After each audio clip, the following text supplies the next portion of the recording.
What's up, YouTube? This is Too Raw for TV, and according to BusinessInsider.com, Chicago Bulls legend and current Charlotte Hornets owner Michael Jordan now has a net worth that is nearly $2 billion.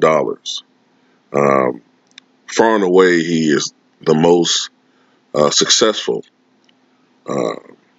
athlete in terms of financial gain in the history of pro sports. It was just 5 years ago that Michael Jordan officially became a billionaire, and that was due to the growing value of the franchise that he purchased a couple of years earlier. I think at the time there was still the Charlotte Bobcats, a team that he had purchased for a majority share for $175 million, is now a team that's worth over $1 billion. And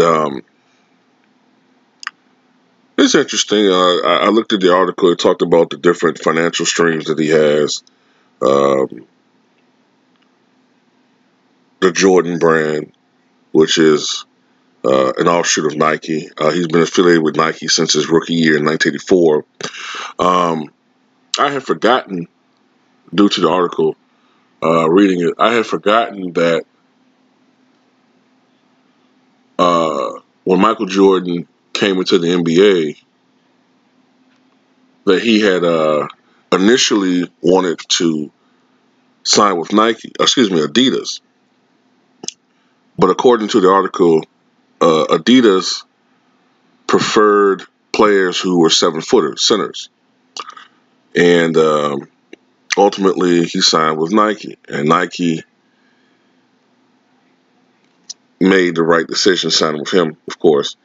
I saw that the initial deal that he signed with Nike, he was making $250,000 a year as a spokesman for their shoe product. And when you look at how successful Nike has been over the last couple of decades, that's pennies. Now, of course, I'm pretty sure when renegotiations came up several years later, I'm pretty sure he's making a lot more than that.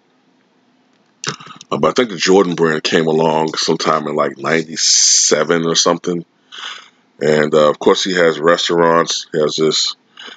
He's had his long-standing endorsements over the years with different entities, such as Hanes Underwear. I remember he had an endorsement deal that he was doing with what was it? Certain battery. Was it Rayovac? Ballpark hot dogs. He was a pitchman for so many different products over the years. To be honest with you, he's the main reason why I even started eating Ballpark hot dogs.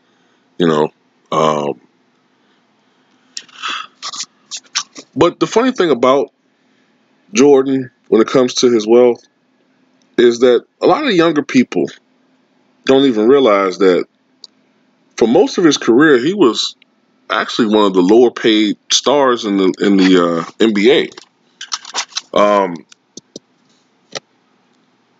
I can't remember what his rookie deal was, but it was for a long-term period of time. And I think by the time the late 80s rolled around, the money that he was making had become, it was pretty good in 1984, but by the late 80s, with the way the league was expanding in popularity, and of course, you would think that with the expansion in popularity and TV ratings, revenue was way up, so salaries were way up. His salary was kind of middle of the road, mediocre, average.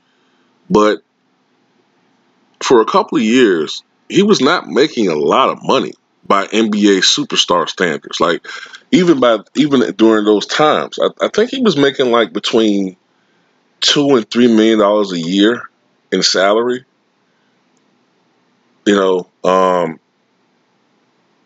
To put that into perspective, I remember one year, John Hot Rod Williams of the Cleveland Cavaliers made like $11 million. I think that was like the 90-91 season or something like that. Then later on, you had Larry Johnson with that 7-year, $84 million contract, which at the time was the richest contract in the history of the NBA. So when Jordan came out of retirement in '95, he was still working off his old deal, which was set to expire, I think, July 1st, 1996. So by that time, you look at what Michael Jordan was worth to the NBA,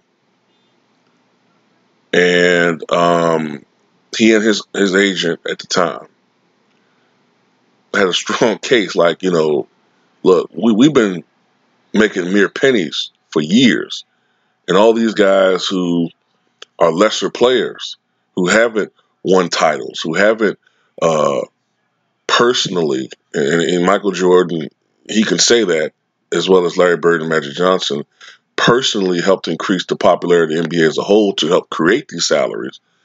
You got to pay me some money.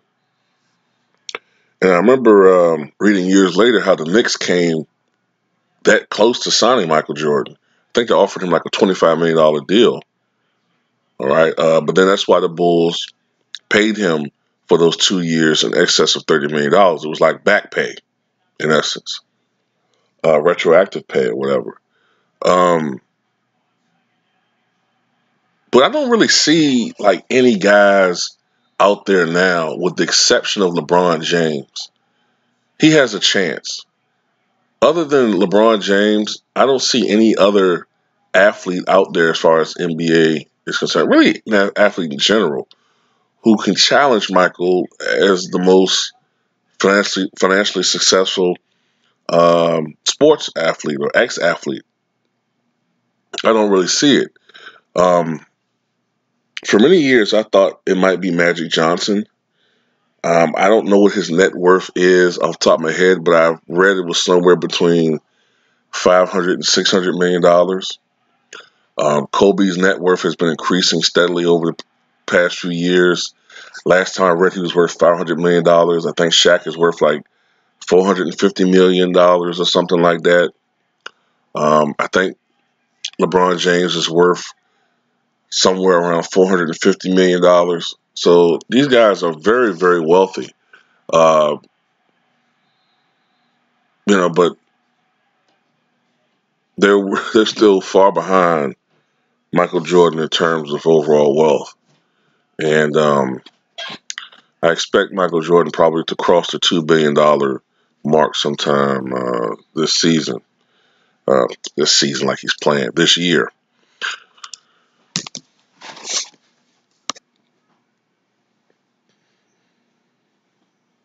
A lot of that comes from the fact that it was.